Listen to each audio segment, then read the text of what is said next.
Hi, hello, welcome back. I'm Heather, or if you're one of my students, Miss Postlewaite, and this is Pages with Postlewaite. And today we're going to do a little book haul.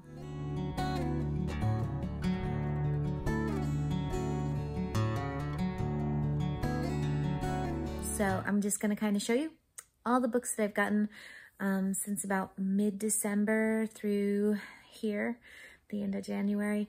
It's mostly just a couple of trips that I ended up going to Savers or some other thrift shops and found some books for mostly my classroom, with the exception of one. All the books are going to my students. So, and I did pretty good, but I'm not counting today. So we'll just see what I've got. So quite the different array. I'll just go ahead and get started. So adding these to my bookshelf ASAP for my students to read. Depends on your reading type, but there is a book for everybody. And I do have a few that like a little bit of romance. And so these are adorable. This is a whole like series. This is A Batch Made in Heaven. It's by Suzanne Nelson. She does really cute puns. I have all kinds, like You're Macarooning Me Crazy, or there's a bunch of different ones. So here, Pumpkin Spice Up Your Life and Shake It Off. So these are the type of books that she writes. They're just cute, kind of fun. As always, we're adding to our Babysitters Club and our graphic novel collection. So I was delighted to find this one. It is Dawn and the Impossible 3. This one is number 5. I've got a couple now, so I think I'm up to 2 or 3 of these graphic novels, and the kids are loving those. I had a comment on one of my last ones for hauling, and they wanted to know where the warrior cats were, so here you go, found a warrior cat. This series never gets old. They're always on my shelf, and they are always wanted. And every year I have kids going through the whole series. So they're really good. This is number 6, The Darkest Hour. Erin Hunter's quite prolific, and it's a great series. Go through my really popular ones. So I do have a Dork Diaries. Number 4, Tales from the Not So Graceful Ice Princess. Middle School, Just My Rotten Luck. Got that one at a library discount kind of thing. And adding to Dogman. I think I'm about done. I don't think I need any more Dogman or Catman. So we're going to combo them, right? So it's Dogman and Cat Kid. So anytime you got Batman on the cover, you can't go wrong, right? So we'll add to that.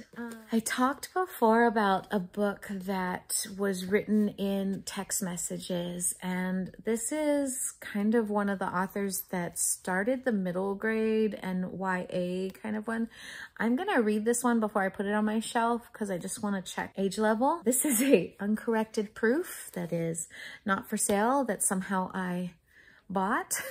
I think I actually have 2 of those in this pile. But again, it's told in like text messages. The kids are really, really enjoying that way of reading a story. Previous book that I had is flying off the shelf, so I would be happy to add another one.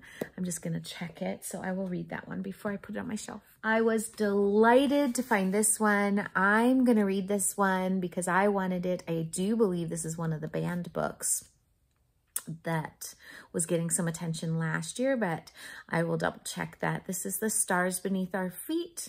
I'm super excited that I found this one. It was an Insta buy, again, at Savers. Yeah, this is one, you kind of see the cover. Those are Legos. It all started with 2 garbage bags full of Legos.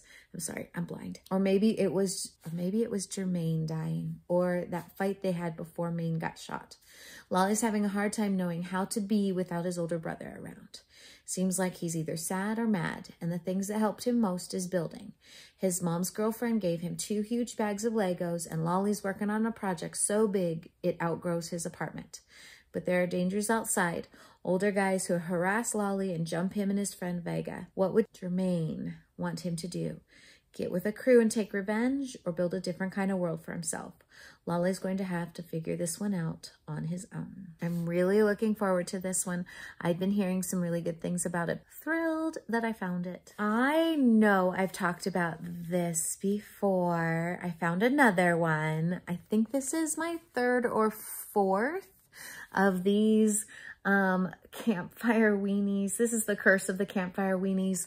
They're just short, funny stories. Oh, let me see if inside it has a list of them. Oh, see, I don't have the two that are listed here. So this must be an earlier one. The Land of the Lawn Weenies and Invasion of the Road Weenies. This one's The Curse of the Campfire Weenies.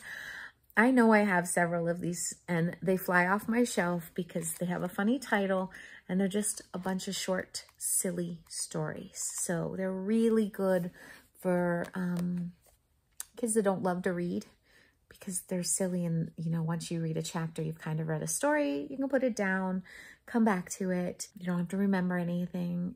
They're fun. They're funny. They're good. It's missing its cover, and I'm sad that it's missing its cover. But again, Instabuy. This is one of my favorite books from last year.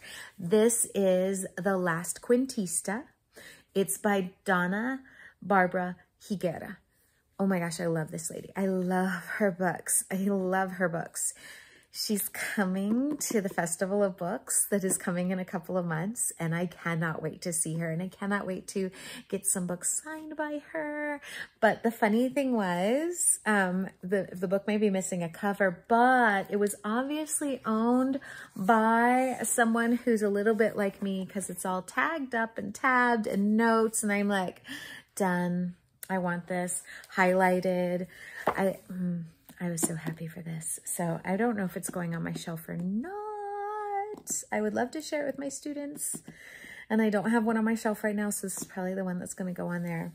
Such a good book. Oh my gosh. Love, love, love. 5 stars. If you have never read that one, you need to go check it out. It was a Newbery Award winner. Sci-fi, the Earth's kind of ending. 3 ships are secretly taking off to save humanity, and they have a plan. They've made sure that there's certain people on the ships that will help. There's a planet.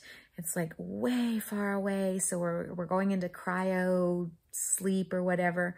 But in that interim of time, and it's a lot of time, it's like hundreds of years. Think WALL-E. And in that interim of time, a rebellion kind of ensues. And oh my gosh, the book's fantastic. If you love sci-fi, dystopian, survival stories, yeah. I cried, I laughed, I nail bite. There was biting my nails. I mean, so good, so good. So I got 2, Diary of a Wimpy Kid, trying to up my collection. They just keep disappearing.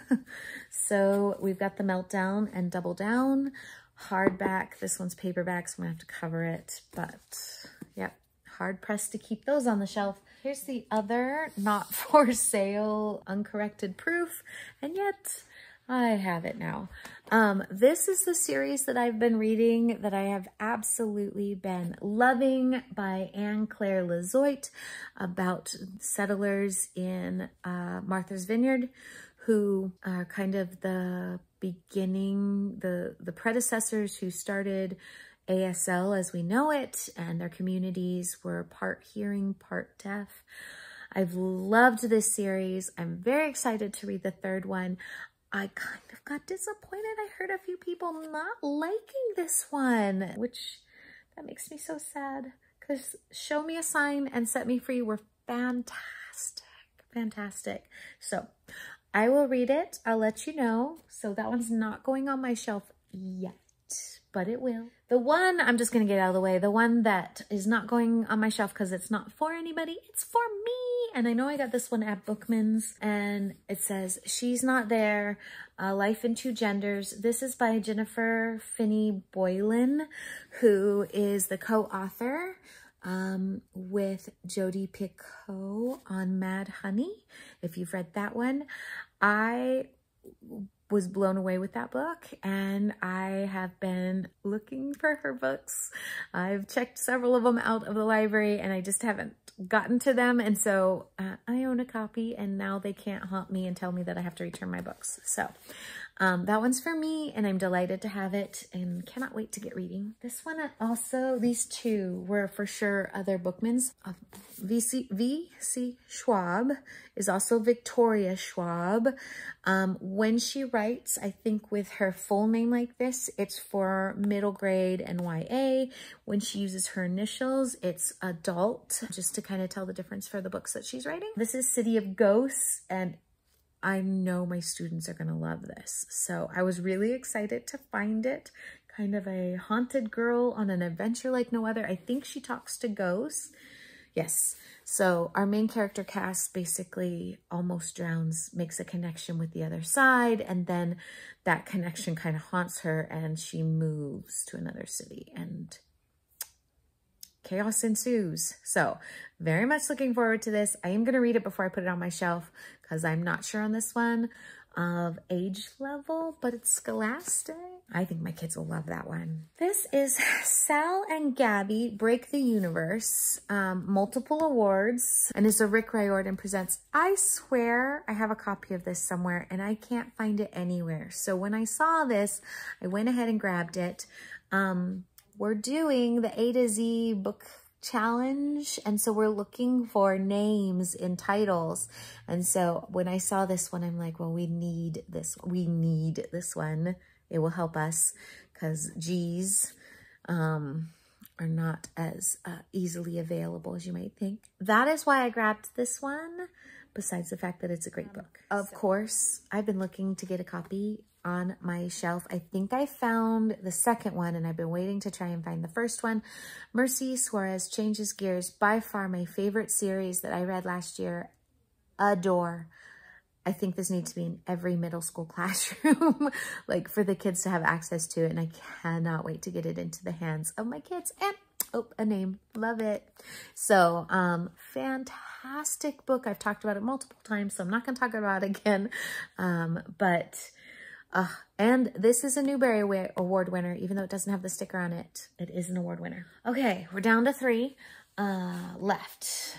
I have Ghost, the copy that I had previously, walked away.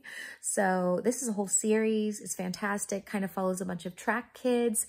They're all named after the different kids in there. So like the next one is Patina, and I know there's another one that's like Ray. My track kids love these, and I do know where my copy is. It's with a kid that is no longer in my grade level. So probably should track that child down and see if I can get my copy back, but excellent book. This one is Fast Pitch. This book was on the list for the Grand Canyon Reader Awards, so I know it's a good one. It's very short. I was delighted to find this, just knowing that it was on the Grand Canyon Reader Awards. So I plan to read this before I let my kids add it. But all my sporty kids are always looking for books that have sports in them. So I love having another opportunity. And of course, I love that our protagonist is throwing fast pitch. So awesome, awesome. Finally, kind of a weird one. I couldn't leave it behind. And that is How They Choked: Failures, Flops, and Flaws of the Awfully Famous. I have so many kids that gravitate to nonfiction. They don't want to read a fiction novel. And I thought this is great. I mean, let's find out how people made mistakes and, you know, stumbled a little bit. So lots of great pictures in there, and I'm really excited to put this one on my shelf. I kind of want to read through it before I do. Again, it's Scholastic, so I'm not too worried or anything. I just want to kind of know what I'm handing the students, but could not leave that one on the shelf, so that had to come home with me. So I feel like I did really good. I'm excited to get these into the kids' hands. That was my speed haul for this go round. If you saw one on there that you are excited or think that the kids will just love, feel free to let me know. I would love that. Happy reading. Let's get to it. I've got some great books to read. I better jump on off of here and get going. Bye, guys.